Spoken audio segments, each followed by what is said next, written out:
How do you die in a hurricane? Now, I have come to Florida to ask that question, and actually as a doctor it wasn't as I thought it was. So in this video we are going to be unpicking, as long as I don't get caught in a hurricane, all of the ways that you can die in a hurricane and some of the things that you might want to do to prevent that and to keep yourself safe. We're going to be talking about how climate change is making some things worse. Like why is it that slow storms can cause more harm than storms that aren't slow? So let's start off by thinking about what a hurricane is. So a hurricane, also known as a tropical cyclone, they form in a Goldilocks zone. This is somewhere between 5 and 30 degrees north or south of the equator. And this is where the sea's temperature reaches about 26 degrees. This is the temperature of a heated swimming pool. And what happens is that warm water heats the air above it. And that warm air rises rapidly under a low pressure, which sucks up huge amounts of moisture, and that creates a strong wind. Now, then comes in the Coriolis effect, which is where the Earth's spin twists the rising air into a vast spiraling storm with a calm center, the eye. Now, in terms of the structure of a hurricane, the eye is eerily calm and clear. So what's happening is cool air is sinking here. And surrounding that is the eye wall, which is a violent ring of thunderstorms where the wind is the loudest. And beyond that, you get spiral rain bands which stretch for miles. Now, as long as the hurricane is over the sea with warm air, it will continue to fuel itself. Once it makes landfall, it will burn out. But the question is, how much damage does it do before it burns out? Now, how do you die? Now, I was really surprised about this because I guess I've watched too many disaster movies where the only real danger, it's quite misleading really, is like a cow that's been picked up by a tornado in a field and kind of thrown at you. Actually, there's loads of ways that you can die in a hurricane, and some of these really surprised me. They're really insidious and nasty, which is why I actually wanted to make the video. So here are 8 ways that you can die in a hurricane and how to prevent them. So number 1, this is a leading cause of death, okay, in a hurricane: fresh water flooding. So how does it happen? So hurricanes can dump 10 to 20 inches of rain over a few days. And actually it can be even more of that. And rivers, creeks, drainage systems, they get overwhelmed. Now, one of the problems is that floodwaters can rise really fast, especially in low-lying or urban areas. And this is deadly because people often underestimate water depth on roads and can attempt to drive through flooded areas. Now, I found different values as to how much flood water can sweep a vehicle away, and it seems to be somewhere between as minimum as 6 to 12 inches can sweep your truck off the road. And certainly we saw in 2017 in Texas, in Hurricane Harvey, there were over 100 deaths, and 68 of those were directly attributed to the storm. Now, they had record-breaking rainfall, over 60 inches in parts of southeastern Texas. And they had massive flooding in Houston, and thousands of people were trapped in homes and vehicles. And most of the deaths there were due to freshwater flooding, including people in cars and homes. So this is something to be really, you have to take this seriously. Don't drive in flooded areas. It's really dangerous. Okay, number 2, storm surge. So how does this happen? So as the hurricane approaches land, it pushes a wall of ocean inland. Now, this surge can reach 10 to 20 feet high in bays and shallow areas. Think of the tsunami. This was caused by an earthquake, but if you think about the Boxing Day tsunami, if you are a person who's swimming or surfing, you're going to really be in trouble.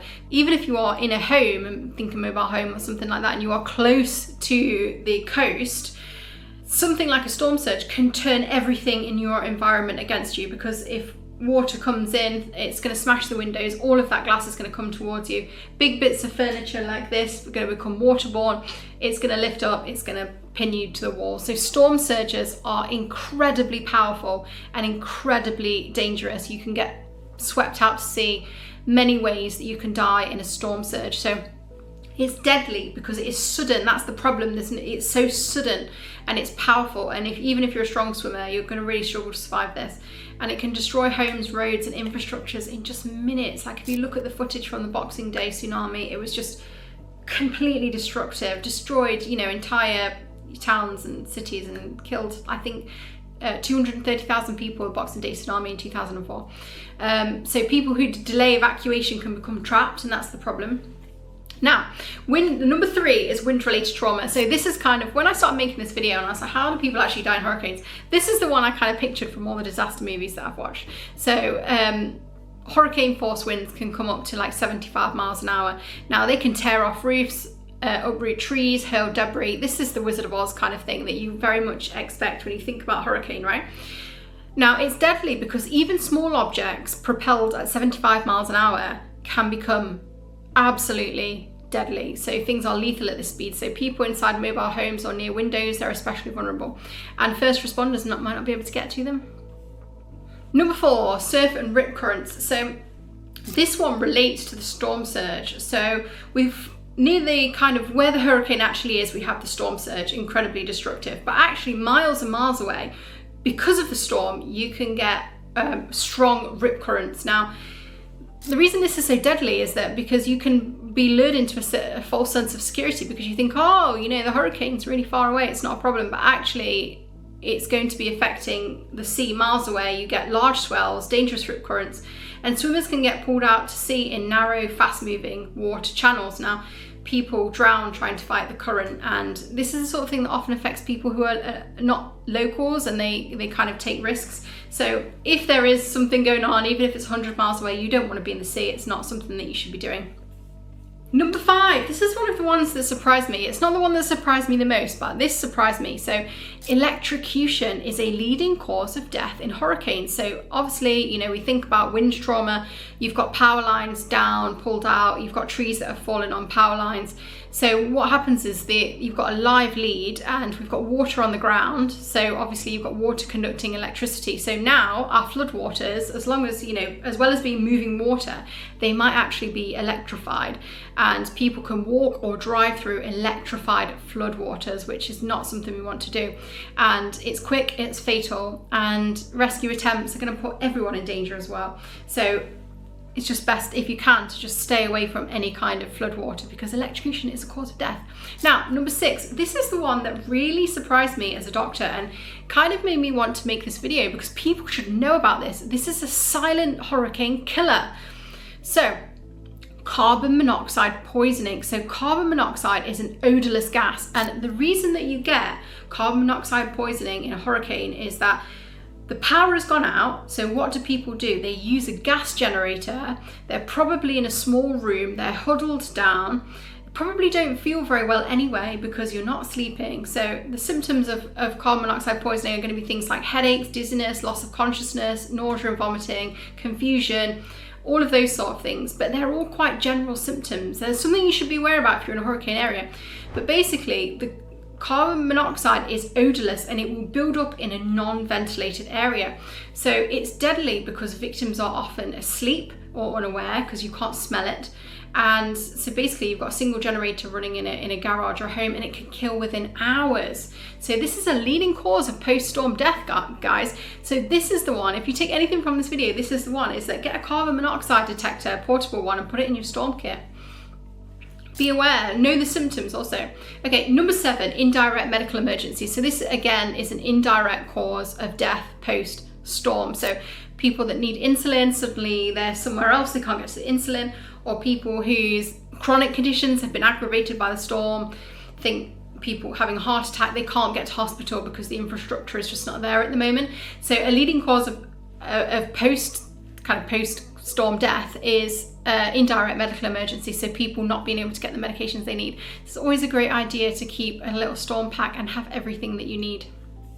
And also number 8, okay, so human error, risky behavior. Okay, there's always one, right? So ignoring evacuation orders, venturing out during the storm, trying to protect some property, etc., or underestimating the danger due to kind of storm fatigue. That was something that I found in my research, is that people in certain areas who are constantly flooded with warnings about hurricanes become incredibly complacent about the idea of a hurricane, think it's not going to be a hurricane. I guess they've got to live, right? But then when the hurricane comes, they're not prepared for it. So that is a leading cause of death. Now, what can you do? Here's what you can do. So for freshwater flooding, never drive through flooded roads. Even a few inches on the road can sweep your car off, okay? Know your flood zone and evacuation routes, and avoid walking in flood water, because we discussed, didn't we, that there could be electric in the water, okay? For storm surge, evacuate early if you're in a storm surge zone. Do not wait for confirmation of severity, just get out of there. Use official maps from FEMA or your local emergency management if your home is at risk, and stay inland or on higher ground until the all clear is given. For wind and debris, stay inside, stay away from windows, secure loose outdoor items, you know, like patio furniture, and use hurricane shutters, things like that. Electrocution, stay away from downed power lines, don't go anywhere near them, don't wade in flood water. Carbon monoxide poisoning, know the symptoms, it's really, really important. Place generators at least 20 feet from your home, and make sure that you've got battery operated carbon monoxide detectors on every single level of your home. It's really important. And also know the symptoms. If you've got a generator, and because it's odorless, you've got to remember that. So make sure you've got those detectors, know the symptoms. Medical emergencies, if you have a chronic condition, make sure you've got some go-to medications in different places. That's really, really important. So human error is a leading cause of death, so do follow advice. Obviously, as well as the advice in this video, do look at the official advice, you know, everywhere else, that kind of from your local government bodies, because that's really important, because they know your area. And now let us talk about climate change and why storms are getting stronger.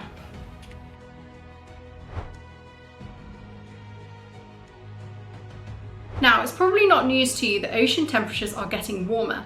We talked at the beginning of the video as to how storms form, and so it's no surprise to us now. The hurricanes draw energy from warm water. The rising sea temperatures means that storms can intensify faster and reach higher categories, aka higher category 4 or 5. We're also getting more rainfall because warmer atmosphere holds more moisture. So hurricanes now drop more intense and prolonged rain. So we've already been through the cause of death, so we know that freshwater flooding is a massive cause of death. So if we have hurricanes that are dropping more rain, the risk of death for us on land is going to be higher. We're also going to have a problem with rapid intensification. So storms can strengthen by up to 35 miles in 24 hours. This is a problem that's getting worse, and it's becoming harder to predict and prepare for these extra violent storms. So one of the interesting things that I found in this research is that slower moving storms are actually more destructive. And the reason that is because some of them are moving, storms are now moving more slowly, and they're stalling over areas. And this is, we talked about Hurricane Harvey earlier. So that was a slow moving storm, and basically what that did is, because it was slow moving, it's dumping more rainwater on Texas. And because we understand that freshwater flooding is such a problem, it's going to lead to prolonged flooding and damage and increase the death risk. So storm surges, we're also seeing that storm surges are higher because of rising sea levels, and even modest hurricanes now can cause deadlier coastal flooding. Hurricane frequency might shift, so we might not see more hurricanes overall, but we might see that the hurricanes that we do have are now higher category than they would have been in the past. So they might also track into new areas that were once less affected, so farther north, because they're kind of stronger and more powerful. So it's not good news really in terms of hurricanes and climate change. It looks like things are getting worse. It's something we do need to keep an eye on, which is really important that everyone knows how to avoid hurricane death. So I hope you found this video interesting and educational. Please do leave me your comments, and I can't wait to see you next week.